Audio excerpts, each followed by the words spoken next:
Welcome to another episode of Shapers and Shakers, kung saan inaalala natin ang mga individual na may malaking ambag sa kasaysayan ng EDSA People Power. Ako si Beck Alpor. Ako si Bro. Ako si Aaron. At ako si Lee. And you are listening to Podcasts, conversations on Philippine history, politics, and society.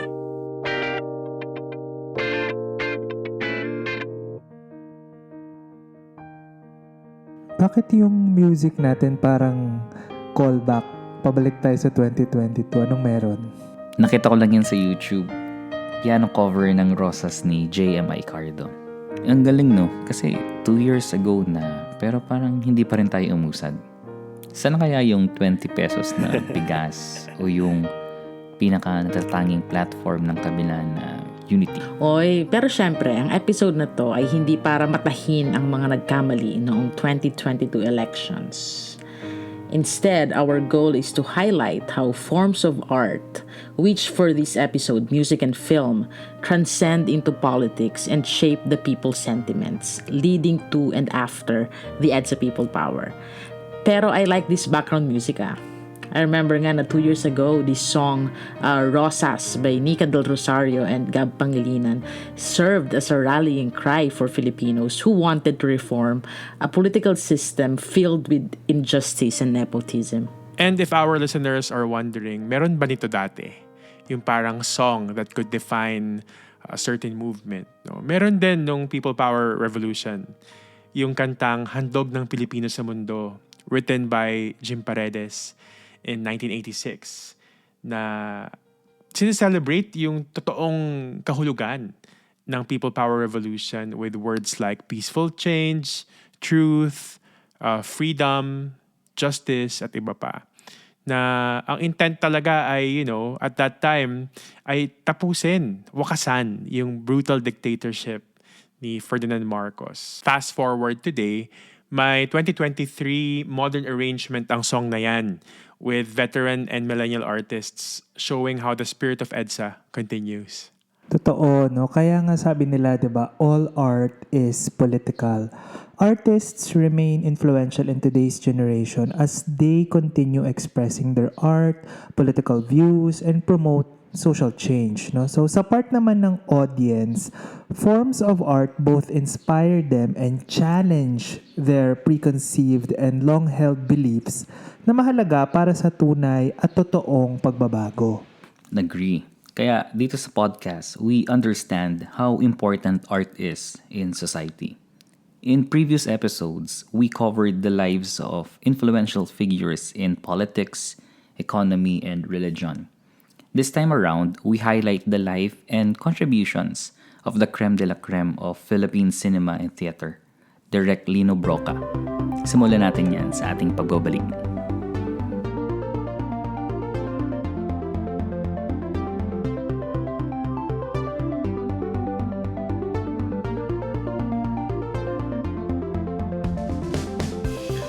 A major feature of Ferdinand Marcos's martial rule is how they censor the media, limiting the public access to vital information as normally shared in newspaper, radio, and television. For instance, in the week of martial law, in the week of its declaration, on September 28, 1972, Marcos issued Letter of Instruction Number 1, authorizing military to take over major media outlets such as the ABS-CBN, Channel 5, and various radio stations across the country, citing their involvement with the communist movement. Thought control ang tawag nila dyan, no? And we know na napakahalaga ng media, no? Ang laki ng papel na ginagampanan nito para i-shape yung public sentiments. And by reducing media outlets to only a few state-controlled institutions, napakalaki at napakalinaw ng gustong gawin ng pamahalaan, no? Una, yurakan at tapakan yung karapatan at kalayaan ng mga tao na i-criticize yung mga maling ginagawa ng pamahalaan. Kaya naman, at the time, people had to be creative in airing out their grievances against the government. If naalala ng ating mga listeners, one of our episodes talked about Pete Lacaba at meron siyang Napakagandang tula yung Prometheus Unbound na isang acrostic poem. So magandang balikan yan ng ating listeners. At kung creativity lang din naman ang pag-uusapan, we can always talk about the film industry's resurgence during the martial law years. No? So ito rin kasi yung panahon kung saan maraming socially relevant films ang na-produce, gawa ng mga bigating pangalan sa pinulakang tabing, kumbaga. No? So ilan sa mga yan ay ang Perfumed Nightmare noong 1977 ni Kidlat Tahimik.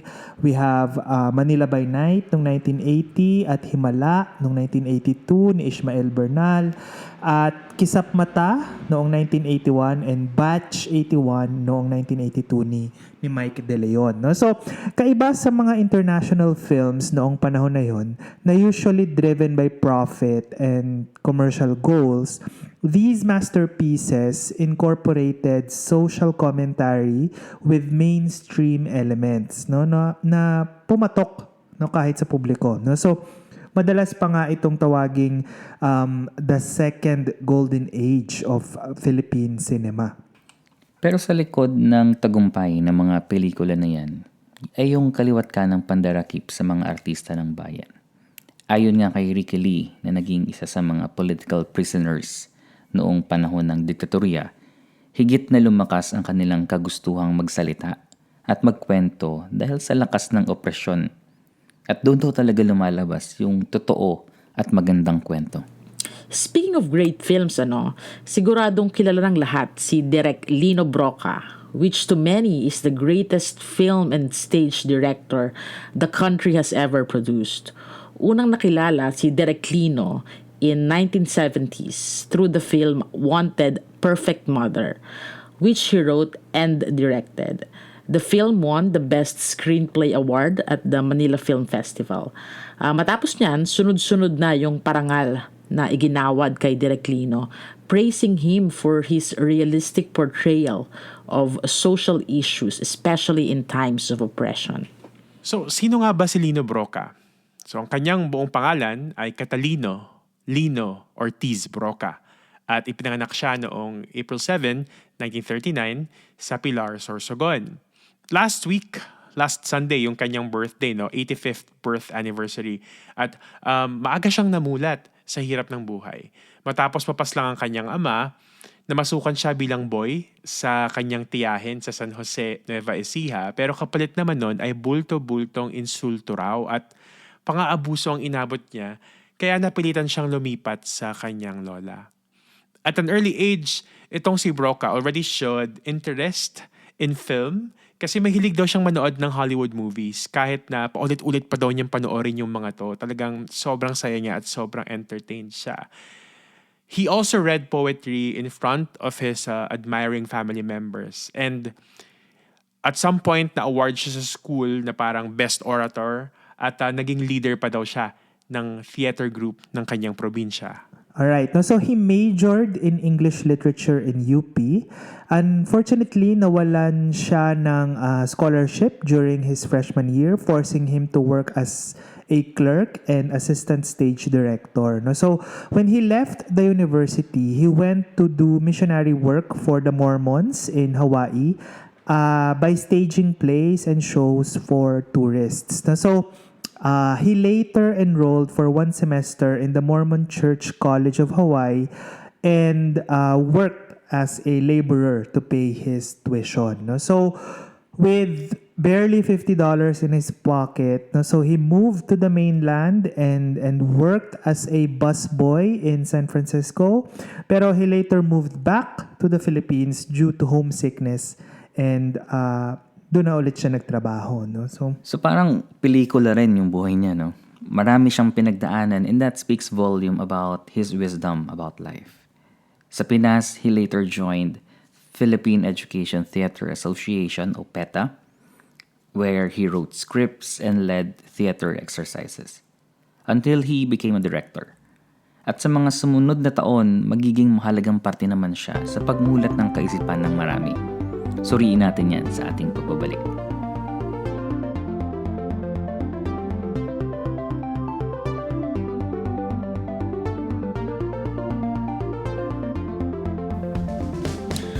Masagana ang buhay noong martial law years. Tahimik, malinis, madalang ang krimen, at maraming bagong tayong gusali. At least para sa mga Marcoses at kanilang mga supporters. Napakalayo nito sa marumi at mabahong squatter o syudad na puno ng krimen at prostitusyon na palaging makikita sa mga pelikula ni Lino Brocka.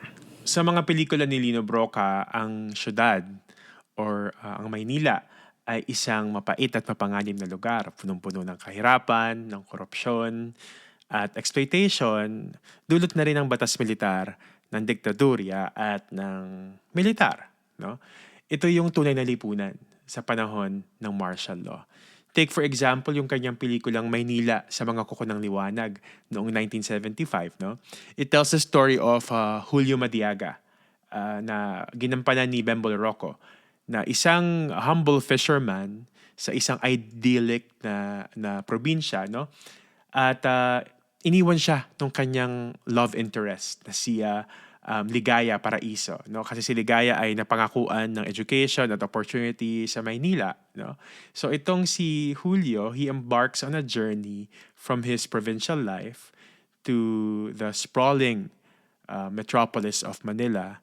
Tapos makikita natin sa film parang naging dreary, naging medyo parang gray yung color ng film, no? Nung nasa Maynila na siya kumpara dun sa very colorful life niya sa province. But dahil dun sa kanyang unyielding quest to find ligaya, ang kanyang nawawalang pag-ibig, no? He had to navigate the harshness of urban life. And itong si Julio, nag-transform siya into someone na kailangan na lang niyang mag-survive, no? So, ang dami niyang pinagdaanan. At ang dami niyang pinagdaanan sa Maynila na isang napakalupit na lugar. Ang ganda nung description ni Brocka kay Julio when he was asked why such a character symbolizes the Filipino people. Sabi ni Brocka, you can hit him, kick him, and he will smile back at you. He will smile and smile again. But if you take out all his hopes, watch out. He will kill you. Bigat ano? And perhaps reflection na rin yan kung paano nakikita ni Brocka ang lipunang Pilipino. Lalo na sa panahon ng martial law kung saan napakalakas ng political repression. And the more the state attempts to reshape people's minds, meron pa ring sources of sanity, kumbaga, coming from these socially relevant films. Makikita rin kasi yung ganitong portrayal sa Manila sa mga pelikula gaya ng Insiang, 1976, at Hot Property, 1983. Wait. Napanood ko yung Insiang, no? So, si Hilda Coronel yan, diba? No? So, ito yung first movie na ang setting ay sa Tondo. No? So, which tells a lot how Brocka wanted it to be realistic at as realistic as possible. Ito yung pinagsamantalahan siya ng kalaguyo, 'di ba, ng nanay niya, pero she turned things around, no? Para makapaghiganti, no? So gusto natin yung revenge movie yan no, winner. Yes, at itong Insiang ang unang Filipino film na naipalabas sa prestihiyosong Cannes Film Festival noong 1978. Striking itong film na to sa akin kasi it emphasizes yung cyclical nature ng poverty, which for Insiang and her family is something na hirap silang alpasan. No? Banggit din ni Brocka na through this film na he admired, and I quote, people who fight in order to survive with dignity in the most abject of conditions rather than show the merrymaking of public relations. End of quote. Kumbaga, lumaban ka ng patas, hindi gaya ng mga Marcos, no? Grabe, no? Parang hindi uso ang happy ending sa mga obra ni Lino Brocka.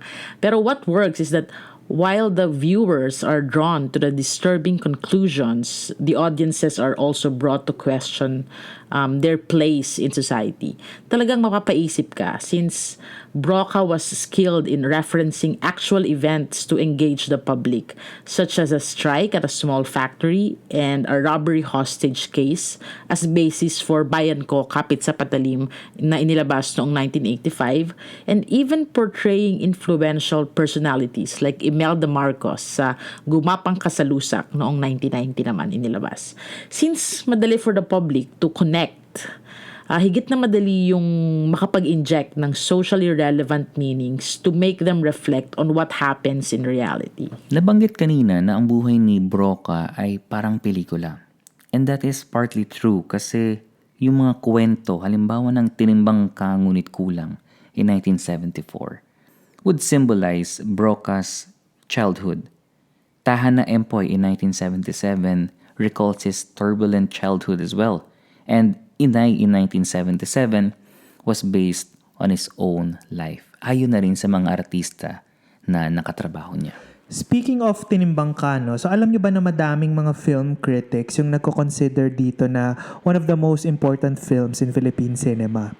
So ang galing kasi ng pag-criticize dito sa nature ng Filipino society filled with hypocrisy and injustice, no. So the protagonist, no, played by Christopher De Leon, was disillusioned with such hypocrisy as he forms a bond with a lonely leper and a mentally unstable woman na si Kuwala na nabanggit kanina, no. So ang galing ng film kasi it highlights the deep-rooted social inequalities within Filipino culture, no. So and it also highlights the stark divide between, you know, affluence and poverty, no. So it also brings to light, no, yung hardships endured by the marginalized na banggit nga ng iba, no, yung mahirap maging mahirap. Sa gitna ng kasikatan ni Lino Brocka, nakapag-organize pa rin siya kasama ng kanyang mga kaibigan ng isang independent production firm na Cine Manila. Nakilala ang Cine Manila sa pag-produce ng mga uniquely Pinoy films, pero pinapalabas rin sa international market, proving na kaya naman talagang bumuo ng quality films ng mga Pilipino. For Brocka, it's also a way for many artists like him to produce films na malapit sa kanilang prinsipyo at yun talagang gusto nilang gawin. Kumbaga, ito yung kanilang artistic side, no, for their artistic expression. Hindi bound by kung ano yung gustong panoorin ng public, kumbaga. No? Unfortunately, nagsara itong Cine Manila dahil sa problemang financial. No? At interestingly, itong Cine Manila ang roots nitong Cine Manila International Film Festival na kilala natin sa kasalukuyan. In 1983 naman, Brocka formed the Concerned Artists of the Philippines or CAP, a group that advocated artists to take a stand at issues confronting the country. At alam naman natin na malaking issue noon ay ang suppression coming from the Marcos government. Through CAP, higit na naging mas involved si Brocka sa pag-organize ng mga demonstrations denouncing censorship and repression. At dito na nga, naging mas involved si Brocka. So after the Aquino assassination, he directed the movie Bayan Ko, Kapit sa Patalim, which received international attention na ipinalabas pa nga sa Cannes Film Festival noong 1984. The film was also awarded Best Film of the Year by the British Film Institute. The Marcos government did try to suppress the film screening in the Philippines. Fortunately, the Supreme Court favored the showing of the edited version and restricting it to adult viewership only. So in 1985, he was arrested along with his fellow Ben Cervantes as they joined a nationwide strike organized by drivers. No? So 16 days silang nakulong, and after their release, they joined Anti-Marcos Coalition for the Restoration of Democracy o yung CORD. No? So in the same year, he received the Ramon Magsaysay Award for Journalism, Literature, and Creative Communication Arts. No? So at yung citation ay for making cinema as a vital tool for social commentary and awakening public consciousness to disturbing realities of life among the Filipino poor. No? So yun yung quote about him. At alam na natin kung anong mayayari by 1986, no? Matapos ang People Power Revolution, Brocka served as member of the Constitutional Commission. In one of the proceedings, he walked out in protest to remind Filipinos that the legacy of the Marcoses actually continues. At Nagpatuloy rin siya sa paggawa ng mga pelikula gaya ng Gumapang Ka sa Lusak noong 1990 at yung Ora Pro Nobis noong 1989. No? At napakagandang pelikula niya itong Ora Pro Nobis. Agree. Ang hirap ng panoorin ng Ora Pro Nobis. Yung about sa vigilantes yan, di ba? At si Pete Lacaba yung nagsulat. At naban pa nga noong panahon ni President Corazon Aquino. Disturbing for me ay yung base siya sa true events, which shows that even after martial law, may mga paramilitary groups pa rin, gaya nung kay Commander Contra, that still existed and were used by the state to terrorize the countryside. Issue rin niya ng human rights as the film pushed for a more nuanced view that even after martial law, parang normal pa rin ang patayan. So, Brocka died in a vehicular accident on May 22nd, 1991. His car crashed into an electric pole along East Avenue sa Quezon City.